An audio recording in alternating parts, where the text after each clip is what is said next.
আপনারা সবাই কেমন আছেন? আশা করি সবাই ভালো আছেন। আমার পেজটির নাম হচ্ছে আরডি হৃদয়। তো আমরা এখন বর্তমানে আছি, এটা হলো রূপগঞ্জ। এটা একটা মেল ফ্যাক্টরি, যেটা আজ বিগত 25 বছর ধরে বন্ধ। তো আমরা ওই মেল ফ্যাক্টরির ঠিক এক প্রান্তের সাইডে আসছি। আমাদের সামনে এই যে দেখতেছেন, এটা হলো একটা শীতলক্ষ্যা নদী।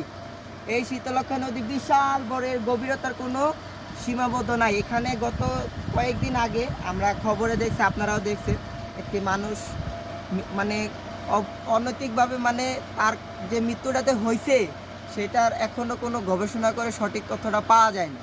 তো এই শীতলক্ষ্যা নদীতে আমরা এর আগেও অনেক শুনছি অনেক মানুষ মারা গিয়েছে, কারণ এই শীতলক্ষ্যা নদীতে কিছু না কিছু আছে। এখানে তিমিও আছে, ডলফিনও আছে, সব ধরনের সব। ওই যে একটা দেখতেছেন আমাদের নদীর মাঝখানে ছেলেরা নৌকা ভাড়া করে নিয়েছে, তারা এনজয় করতেছে, গান বাজনা করতেছে। তো এই দেখেন, এই সীমান্ত দেখেন, এটা কত বড় নদী দেখছেন।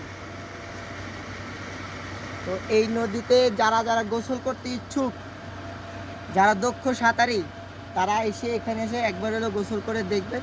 খুবই ভালো পরিবেশ, ঠিক আছে। তো আমার এই ভিডিওটি যদি আপনাদের কাছে ভালো লাগে, এই শীতলক্ষ্যা নদীর ব্যাপারে কিছু তথ্য আপনাদেরকে জানালাম, যদি ভালো লাগে তাহলে অবশ্যই আমার পেজটিকে লাইক, কমেন্ট এবং শেয়ার করবেন। আমার পেজটির নাম আবারও বলছি, আরডি হৃদয়। আসসালামু আলাইকুম।